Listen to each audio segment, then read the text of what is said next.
Good morning. Excuse me if I stutter, I'm super nervous. My name is Rashida Bethran. I am from Belize. I would have never imagined in my wildest dream that I would be here. It's standing in front of a huge crowd. Telling my story, thanks to the grace of God. As the third of 7 children, oh my gosh, I'm so sorry. I had to learn resilience at a very young age. Most days, my parents would struggle to fund us financially. So we had to learn how to do with the little we had. I passed many days crying at my brother's school door just because I was always hungry. As a result, I started to have constant migraine, and that really affected my performance in school. My mother had always reinforced that an education is a way out of poverty. So despite all my challenges, I put all my energy into completing school. I am, however, grateful for my childhood struggles because it had allowed me to develop a passion for helping people from a very young age. When I was 17, I graduated with a diploma from high school. I was quick to apply for college in the field of social work, but I had no way to pay for it. So I applied for several scholarships, and each one of them were denied. I eventually got a job. Once I started to work, I actually lost my drive for school. And within a few years, I was living with my boyfriend in a small room in my parents' house. When I became pregnant, we needed more space. So we bought some used plywood board and just set up a small shelter beneath my mom's house.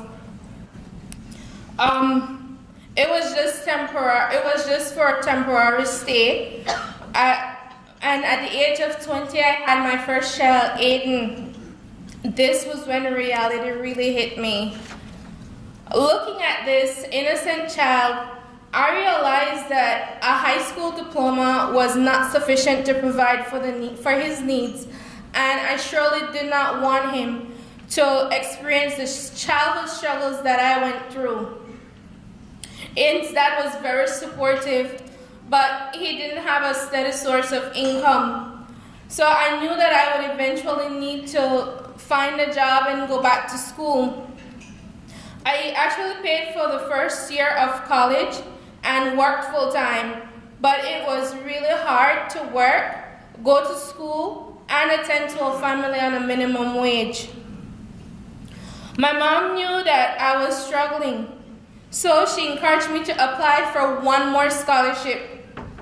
I reluctantly submitted my application, but in 2012, I was awarded a hand-in-hand ministry scholarship, which was a huge turning point in my life.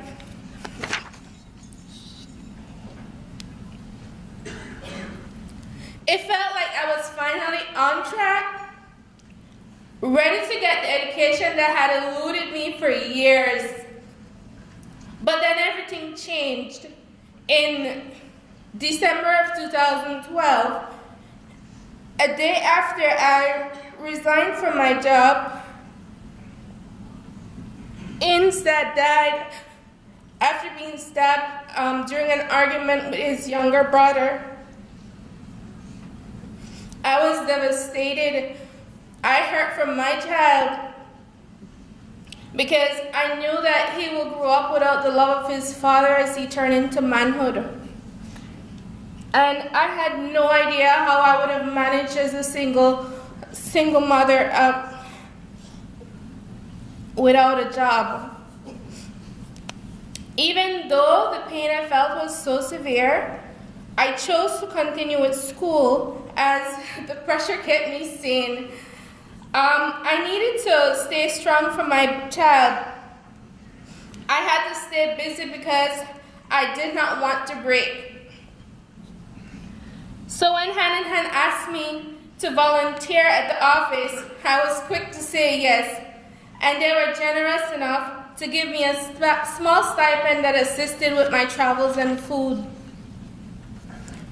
Not only did I learn about the functions of the Building for Change program, but this opportunity allowed me to give back to the organization and the community whilst fulfilling my passion for helping people in need. I strongly believe in treating people with dignity, worth, and respect because I know how hard it was to ask for help and be rejected. My commitment to Hand in Hand helped me cope with my loss and allowed me to move on with my life. I eventually found a new partner. But living on $25 US each week was tough. This affected my ability to do any repairs with my living space. After all, it was only built for a temporary stay, but there I was 5 years later. The plywood sidings became worn out by the constant beating of the sun and rain. It rotted from the bottom up due to the moisture of the floor and flooding through the years. Termites infested the ceiling. The area we used for bathing was repaired numerous times with second-hand wood from around the yard. Aiden was always scared to bathe at night because of the holes and the large frogs. I promised him that things would get better as soon as I was finished with school. I spoke about these challenges with the director at Hand in Hand, who encouraged me to apply for a house.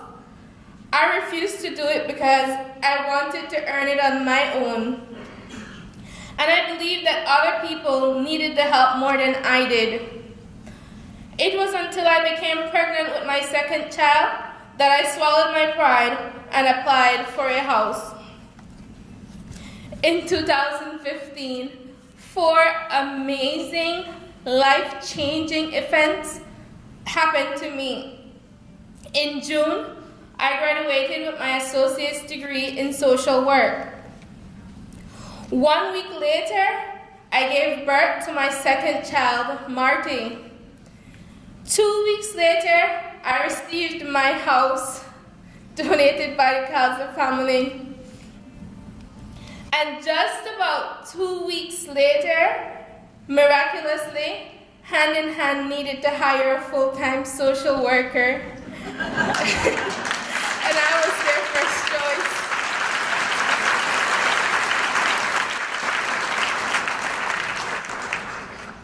At last, I had everything I needed: a house, a good job, a degree, and 2 wonderful children. Empowered by this, I got the courage to venture into higher studies, for I knew that an associate's degree was not enough.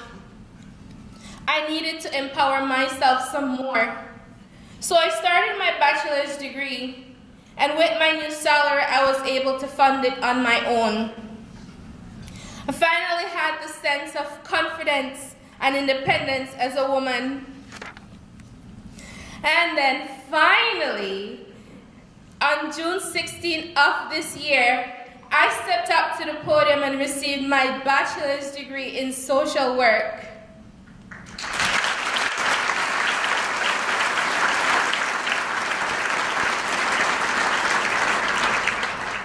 My pursuit for an education was finished.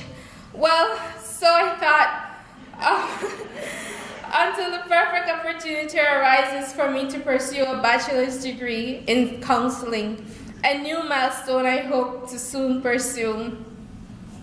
So I can proudly and confidently say that before you stand, a proud member of the Hand in Hand Ministries family, whose life was changed when offered a scholarship, who was encouraged when given the opportunity to volunteer, who was uplifted when given a house, and who was empowered when given a job.